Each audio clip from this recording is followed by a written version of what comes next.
A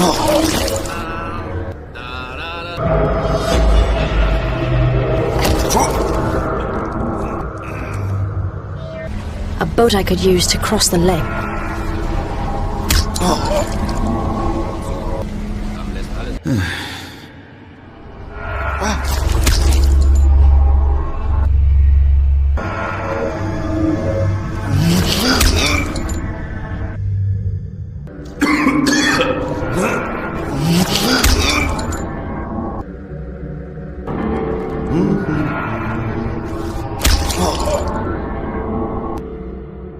Hoffentlich kommt bald die Ablöse.